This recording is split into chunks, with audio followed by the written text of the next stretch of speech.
Bismillahirrahmanirrahim. Ini ada lagi apresiasi untuk Gus Kiai Al-Haj Romli Kalitilem. Apresiasi dari kitab Ihya yang akan dibaca oleh pendekar Bahsul Masail, tukang kritik alias orang paling ganteng di rumah. Kiai Al-Haj Romli Kalitilem terkait salah dibaca redaksinya oleh oleh Pak Erik yang ngaku profesor doktor. Itu sudah lebih dari 6.000 kali salah. Kalau ngaco ya sudah pasti. Ini saya akan bacakan suatu apresiasi dari saya sebagai seorang pendekar Bahsul Masail. Sekarang sudah ganti kulit gitu, jadi gak pakai embel-embel. Sekarang pendekar Bahsul Masail, orang paling ganteng di rumah, yang ditakuti oleh kaum Syiah dan Ahmadiyah. Bersama saya tukang kritik orang paling ganteng di rumah. Anda bacanya itu tidak mengerti hasil Muktamar NU, ya. Anda jangan memaksakan itu. Berapa kali pun Anda mengatakan Muktamar NU, tetap pada kesimpulannya Anda salah di dalam memahaminya. Pahamnya saja sudah salah. Pemahaman salah, tapi tidak bisa menampilkan pemahaman yang benarnya yang mana. Coba deh ulang. Nabi Isa akan turun kembali ke dunia sebagai nabi dan rasul tanpa menghalangi Nabi Muhammad sebagai nabi terakhir. Karena Nabi Isa sebagai nabi dan rasul itu hanya melaksanakan syariat Nabi Muhammad Sallallahu Alaihi Wasallam. Kemudian ketika dia datang, maka 4 mazhab atau mazhab 4 pada waktu itu hapus, tidak berlaku lagi. Ya. Terus kemudian Imam Al-Mahdi dan Nabi Isa itu akan nerima wahyu dari lisan Jibril. Coba bantah tuh, yang mana yang salahnya? Nggih, matur sembah nuwun pendekar Bahsul Masail dari Jakarta Pusat. Memang Abang Da, bukan Abah Da sekarang. Abang Da Erik Ahmad Mubarik, pentolan, pembesar, ngototan, tanpa dasar dari Jamaah Ahmadiyah Indonesia Firqoh Qodiani, berpusat di Masjid Al-Mubarak di Bogor itu. Ya itu saja. Ayatnya itu saja, hadisnya itu saja. Walaupun salah baca, salah makna, ya kehilangan urat malunya beliaunya itu. Sehingga urat malunya walaupun kecil, kalau diulang-ulang ya netizen ya yang bisa menilai. Tidak akan besar kecuali pendekar Bahsul Masail dan saya sendiri memberikan jopo montro terhadap beliaunya itu, baru bisa besar, tetapi tidak konstan. Itu berkembang secara pelan tetapi progresif. Begitu pendekar Bahsul Masail dari Jakarta Pusat. Apresiasi kita berdua untuk Abang Da, ya, Erik Ahmad Mubarik, pembesar tetapi barangnya tidak besar, Jamaah Ahmadiyah Indonesia Firqoh Qodiani berpusat di Masjid Al-Mubarak di Bogor. Mal fakhru illa li ahlil ilmi innahum alal huda liman istada adillahu wa qadru kulli imri'in makana yuhsinuhu wal jahiluna li ahlil ilmi a'da'u.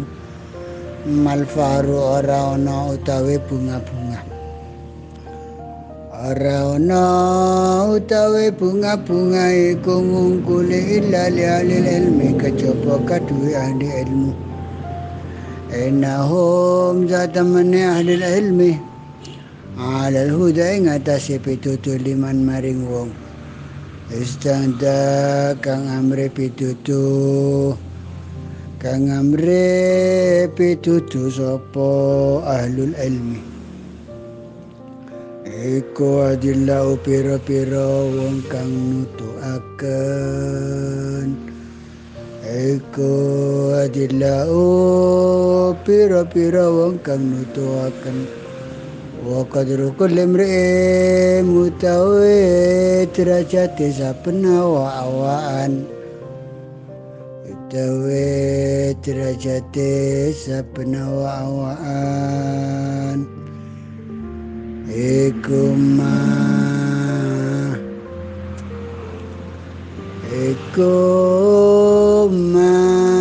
siji kana kang ana sapa imri'in iku yusinu pinter sapa imri'in apa ing mah wal jahiluna utawi wong bodho li ahli ilmi maring wong kang ahli ilmu iku ada pira-pira musuh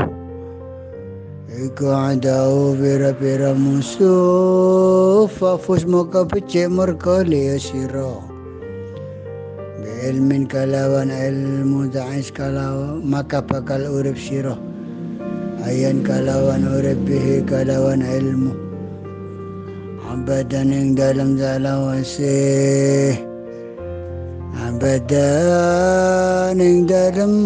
salawase tidak ada kebanggaan kecuali bagi orang yang memiliki ilmu seperti Gus Romli. Sesungguhnya mereka adalah di atas petunjuk dan merekalah yang menunjukkan orang lain yang meminta petunjuk. Nilai setiap orang adalah sesuatu yang menjadikannya baik, sedangkan orang bodoh merupakan musuh bagi orang yang berilmu. Maka carilah kemenangan kamu dengan ilmu. Dengan ilmu kamu akan hidup untuk selamanya. Manusia itu mati sedangkan ahli ilmu itu hidup. Ngomong apa sih Kaim? Ngomong apa Pak Kaim? Ngomong apa Pak Kaim? Ngomong apa? Lah yaitu pendekar Basul Masair dari Jakarta Pusat. Anggap saja beliaunya pembesar yang barangnya tidak besar dari Jamaah Ahmadiyah Indonesia Firqah Qadiani berpusat di Masjid Al-Mubarak di Bogor. Semoga tidak menjadi masjid diror ini ya. Itu katakanlah mengambil sebagai dasar tentang positioning nuzulnya Isa bin Maryam ke bumi lagi nanti. Tetapi mengapa tidak mengambil ya hasil Bahsul Masail yang sama dari forum yang sama, yaitu hasil Muktamar PBNU tahun 1928 di Surabaya itu, ketika memutuskan bahwa ajaran Thariqah Tijaniyah adalah sah berdasarkan Quran dan As-Sunnah. Kenapa itu tidak dipakai juga? Ya, berarti Abah Erik ini curang secara akademisi, ya, mengambil bagian-bagian yang menguntungkan Mirza Ghulam Ahmad dan kelompoknya dan tidak mengambil bagian-bagian yang tidak menguntungkan terhadap positioning Mirza Ghulam Ahmad dan kelompoknya. Itu curang, kecurangan yang sangat nyata, curangun mubinun, kan begitu itu. Ya begitulah Pendekar Basul Masail, Jakarta Pusat. Karim menolak Basul Masail atau hasil Muktamar NU tahun 1928 di Surabaya nomor 46 yang menyatakan bahwa Nabi Isa alaihissalam akhir zaman akan datang sebagai nabi dan rasul yang hanya melaksanakan syariat Nabi Muhammad SAW. Berarti setelah Rasulullah SAW itu masih ada lagi nabi dan rasul yang hanya melaksanakan syariat Nabi Muhammad, yaitu Hazrat Mirza Ghulam Ahmad Khalifatullah Al-Mahdi wal Masih Maud alaihissalam. Dan ketika beliau diutus Allah datang, maka menurut Muktamar NU 4 mazhab hapus, tidak berlaku lagi. Karena apa? Karena Imam Al-Mahdi wal Masih Maud itu akan menerima wahyu lewat lisan Jibril gitu. Nah, ini Romli juga tidak percaya itu. Saya kasih halamannya, halaman 50 tentang hasil Muktamar nomor 46 itu. Katanya itu palsu. Kemudian saya kasih jilidnya, saya foto jilid. Dipalsukan juga. Nah, tapi akhirnya mengaku juga ya, Romli mengaku. Nah, ini nampak sekali karena kebencian yang sudah sampai ke ubun-ubun gitu kan, sehingga Romli sama Karim itu terus saja menentang. Padahal sebaiknya ya taati saja Rasulullah SAW, yaitu baiat. Karena Imam Al-Mahdi wal Masih Maud itu seorang nabi, rasul, khalifah umatnya Nabi Muhammad SAW. Jika bukan nabi dan rasul atau khalifah umatnya Nabi Muhammad SAW, maka dia bukan Imam Mahdi gitu ya. Payah juga orang ini. Sudah saya jelaskan kok. Jadi wa innahu la nabiyya ba'di itu konstruksi kalimat la artinya menafikan semua jenis. La an-nafiyah lil jins. Jadi yang dinafikan, yang ditolak itu apa? Segala jenis kenabian, segala jenis kerasulan, segala jenis wahyu. Itu bukan menurut saya itu. Ya menurut saya baca ya. Menurut Al-Imam Abu Mansur Abdul Qahir bin Tahir At-Tamimi Al-Baghdadi di dalam kitab Usuluddin ya, halaman 154.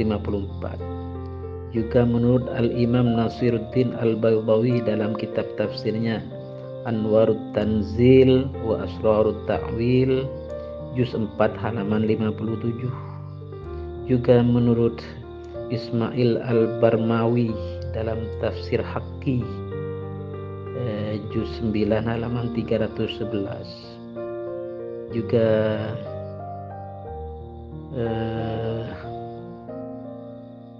menurut Ibnu Hajar Al-Asqalani di dalam Fathul Bari, ya, di halaman juz 1 halaman 9, juga menurut Imam Jalaluddin As-Suyuti dalam Al-Itqan fi Ulumil Quran juz 1 halaman 45, juga menurut Jalaluddin As-Suyuti dalam Jami'ul Masanid wal Marasil juz 13 halaman 187, juga juz 15 halaman 76, ketika mengartikan, menafsirkan, mentakwilkan antara lain a'udzubillahi minasyaitonir rajim, bismillahirrahmanirrahim, ma kana Muhammadun aba ahadim mir rijalikum walakin rasulullahi wa khataman nabiyyin. Ya, ketika menjelaskan sesuatu yang disampaikan oleh Abu Bakar Siddiq, madan nabi wan qata'al wahyu, dan dijelaskan oleh Umar bin Khattab dengan jelas, ala wa innan nabi qadin talaqah wan qata'al wahyu. Jadi sejak wafatnya baginda Nabi, maka semua jenis kenabian dalam versi apapun, sebuah jenis kerasulan dalam versi apapun, segala jenis wahyu dalam versi apapun, itu sudah terputus, sudah berhenti. Ketika ada lagi yang menyelisih ini, berarti nabi palsu, rasul palsu, ya wahyu palsu. Demikian bukan menurut saya, ini menurut ulama-ulama yang expert di dalam bidangnya, menukil beberapa sahabat besar, antara lain Abu Bakar dan Umar radhiyallahu taala anhuma. Payah juga Abang Direct ini. Nanti jawabannya itu lagi, sudah saya jelaskan dengan berbagai referensi kan. Kacau ya, enak baca bait saja. Bait berdebat dengan orang jahil atau bodoh. Imam Syafi'i itu kalau berdebat dengan puluhan orang pintar selalu menang. Tetapi ketika berdebat dengan satu orang bodoh saja kalah telak. Karena apa? Orang bodoh itu tidak berparadigma ilmu pengetahuan, bahkan curang, bahkan ngotot, ya kan, bahkan berulang-ulang. Siapa itu? Ya netizen yang bisa menjawab ini. Netizen saja yang bisa menjawabnya.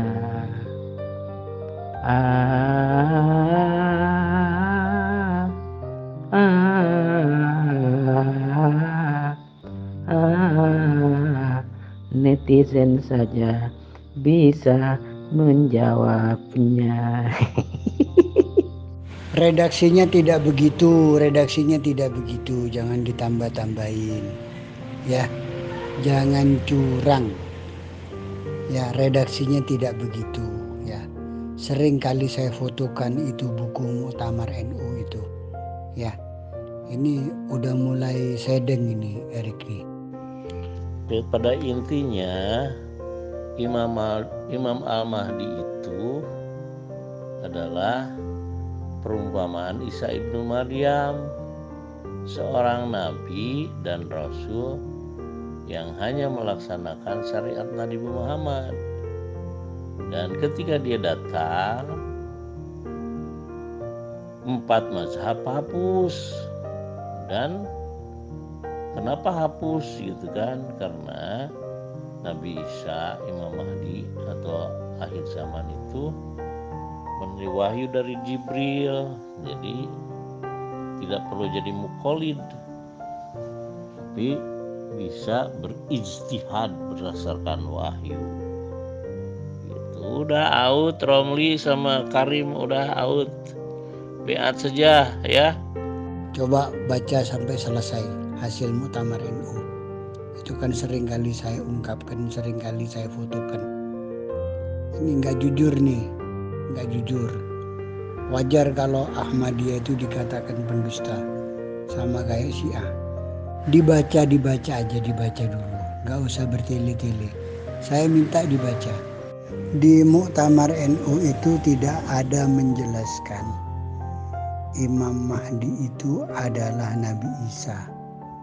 Ya, tidak ada. Jadi jangan sedeng. Baca aja kamu lah, supaya kamu bisa beriman ya. Tahu dulu sebelum baca ya, agar Allah memberikan cahaya, memberikan petunjuk sehingga kamu bisa beriman dan beat ya. Gak perlu ente fotokan, sering kali saya tampilkan itu. Tidak sesuai dengan apa yang ente sampaikan. Ini ngaco ini, bukan ngaco, oon. Ada, coba lihat di penjelasannya di teks Arabnya. Ya, di sana menyatakan bahwa Nabi Isa atau Imam Mahdi menerima wahyu lewat lisan Jibril. Nah, tapi itu sebetulnya dengan narasi seperti itu, kalau ada perbedaan sedikit, ya kita larinya kemana? Farudduhu ilallah wa rusulih, Al-Quran dan Sunnah ya. Ya ente baca aja ya, ente baca aja. Teks Arabnya coba baca. Aneh mau tahu gimana ente cara bacanya. Al-Quran dan hadis menyatakan bahwa Isa ibnu Maryam masalan itu Imam Al-Mahdi, wujudnya satu orang. Nggak usah teks Arab, nggak usah ya, karena teks Arab itu kalau Arab kadrun tidak bagus. Kalau Al-Quran itu teks Arabnya kan balago ya, sehingga ada sopan santunnya. Kalau Arab kadrun, wah nggak usah deh. Kayak tafsir ulama yang udah bercerai-berai itu Arab kadrun tuh. Kelihatan nggak bisa baca ya, oon ya nggak bisa baca ya. Udah kamu beat aja Karim, daripada bercerai-berai terus, mendingan beat. Karena Rasulullah memerintahkan Arab kadrun. Saya tidak suka Arab kadrun. Saya suka baca ayat Al-Quran dan hadis sabda Rasulullah. Arab kadrun. Saya tidak suka Arab kadrun. Saya suka baca ayat Al-Quran dan hadis sabda Rasulullah. Dari dulu nantang VN, sekarang nulis. Karim Oon, kayak Romli juga Oon Lumajang tuh. Udah beat aja beat ya, daripada terus-terusan bercerai-berai, mati jahiliyah tuh kata Rasulullah juga ya. Innalladzina amanu wa amilus solihati kanat lahum jannatul firdausi nuzula. Beat ada bayaran gimana? Beat itu kamu berjanji setia kepada Allah untuk beribadah secara berjamaah, bukan secara bercerai-berai. Assalamualaikum warahmatullahi wabarakatuh. Selamat pagi, rahayu sagung dumadi. Semoga saja semua berbahagia, yang terlihat maupun yang tidak terlihat. Selamat pagi, salam sejahtera, khusus wabil khusus yang punya grup Bang Kismet dan semuanya.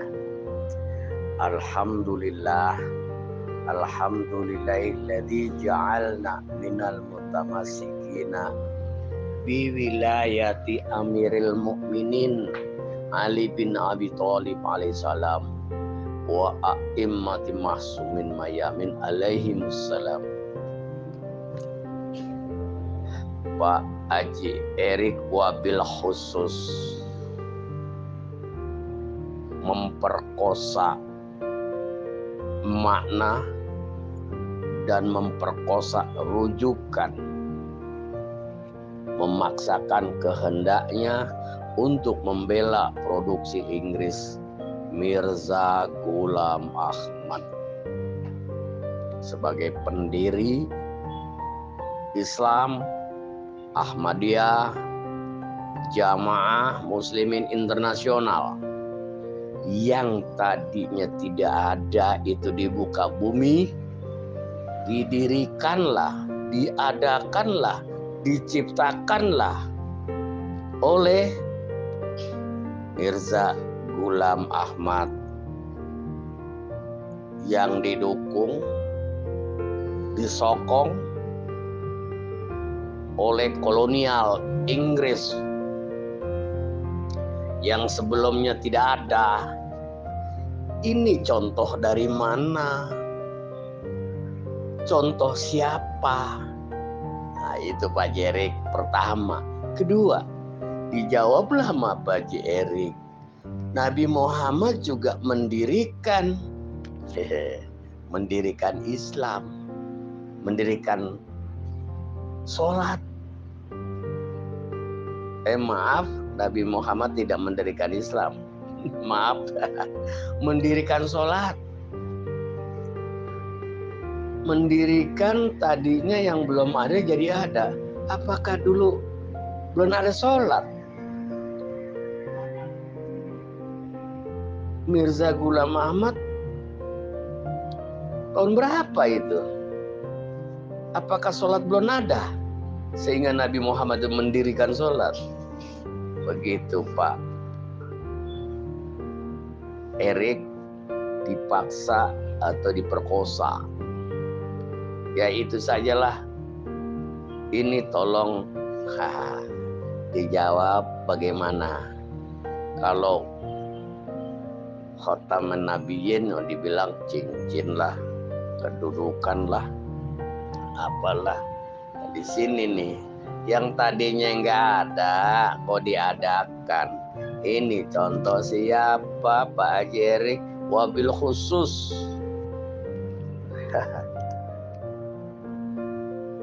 kalau ini saja tuh tidak bisa jawab ya Pak Jerik, jawabannya memaksa, udah itu palsu palsu dan memperkosa. Makasih. Assalamualaikum warahmatullahi wabarakatuh. Bismillahirrahmanirrahim.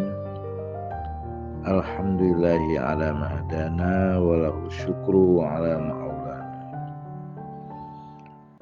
Allahumma sholli ala Muhammadin wa ali Muhammad al-a'immah wal mahdiyyin wa sallim tasliman katsir. Saya sebagai pengikut Syed Ahmad Al-Hasan Al-Yamani di Indonesia menyadari bahwa Indonesia dibangun atas dasar ahli sunnah wal jamaah dengan mazhab Asy'ariyah di bidang tauhid, Asy-Syafi'iyah di bidang syariah fikih, dan As-Sufiyah di bidang akhlak. Jadi kita tahu semua bahwa ini fakta. Kemudian dikelola oleh ormas terbesar di Indonesia yaitu Nahdlatul Ulama tahun 1926 ya. Itu kesimpulannya ya. Kemudian pada akhir-akhir ini masuklah golongan lain yaitu Syiah Imamiyah dari Iran, Salafi Wahabi dari Salafi Wahabi dari Saudi Arabia, kemudian Salafi Hizbut Tahrir dari Lebanon, Jamaatul Tabligh dari India dan seterusnya. Walaupun itu masih dalam koridor Ahlussunnah wal Jamaah. Saya menyadari juga, setelah saya masuk Syiah kemudian bergabung di Al-Yamani, saya menyadari dan saya terbuka saja meyakini bahwa Abu Bakar sebagai munafiqun awal, nggak bisa dihindarinya. Umar sebagai mu'alimun iblis juga tidak bisa dihindari. Kenapa saya bilang demikian? Karena saya menemukan akidah saya seperti itu. Tapi persoalannya itu kan sebuah nama. Sebuah nama, apakah saya perlu mencaci maki atau melaknatnya? Sangat mudah, saudara. Di tradisi Ahli Sunnah wal Jamaah Indonesia, banyak zuriat Rasulullah Shallallahu Alaihi Wasallam yang bernama dengan nama mereka, seperti Abu Bakar, Umar, Utsman. Bahkan kita tahu para syuhada Karbala itu anaknya Imam Ali kan ada yang bernama Abu Bakar bin Ali, ada Umar bin Ali, ada Utsman bin Ali, dan seterusnya. Nah, dari pemahaman ini,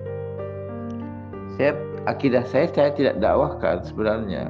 Keyakinan saya bahwa Abu Bakar munafiqun awal, Umar mu'alimun iblis itu sebatas untuk pribadi saya saja. Tidak saya dakwahkan lagi gitu. Tapi kalau orang ingin tahu, saya transparan, begitu keyakinan saya. Tapi saya tidak mendakwahkannya, artinya tidak mengajak orang lain untuk meyakini apa yang saya yakini, ya kan, tentang 3 orang ini. Saya hanya ingin menyampaikan tauhid yang diajarkan Abu Hasan Asy'ari itu benar, ya. Tetapi harus masuk lagi kepada ilmu sufi, tasawuf. Nah, masuk ilmu sufi ini juga, inilah kesimpulan akhir saya. Saya wafat nanti dalam akidah sufiyah, akidah tasawuf. Karena akidah tasawuf itu adalah akidah yang merupakan landasan aswaja. Abu Hasan Asy'ari itu hanya melandasi saja agar dalam bertasawuf tidak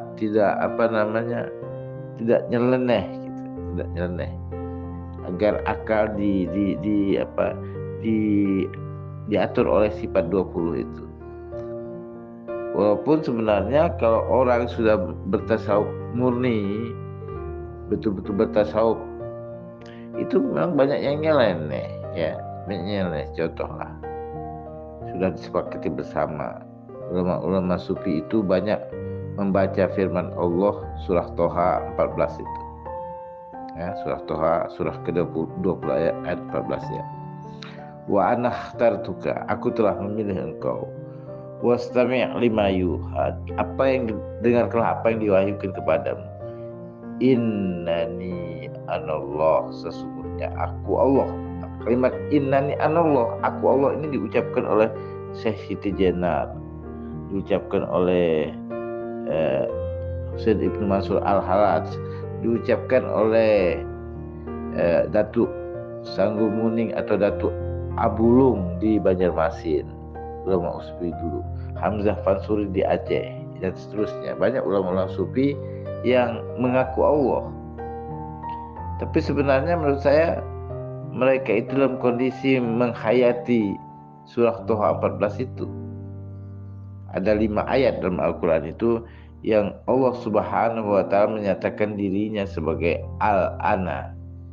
Dan Profesor Dr. Kiai Akil Sirot pun mengatakan zikir yang tertinggi itu adalah Ana. Bagi artinya aku Allah, maksudnya adalah menghilangkan kesombongan diri, menghilangkan keakuan pribadi, digantikan dengan keakuan Allah. Itu loh intinya. Bukan berarti ngaku Tuhan, bukan, tapi menghilangkan keakuan hamba supaya diisi oleh keakuan Tuhan, sehingga manusia itu fana, gitu loh intinya. Makanya karena itu, hadirin semua, mari kita hayati Islam seperti ini agar kita, ya, Indonesia betul-betul menjadi negara yang bertauhid sesuai akidah Ahli Sunnah wal Jamaah. Saya tidak menganjurkan Anda masuk Syiah seperti saya, dan tidak menganjurkan Anda untuk bergabung dengan kelompok saya Al-Yamani, karena tidak ada manfaatnya juga gabung kalau Anda tidak mempelajari ilmu-ilmu yang diajarkan di dalamnya. Demikian, terima kasih. Semoga dipahami untuk semuanya ya, yang ustadz, yang kiai, yang ulama, dengarkan apa yang saya sampaikan ini. Wassallallahu ala Muhammadin wa ali Muhammad alaihi wal mahdin wa sallim tasliman katsiran.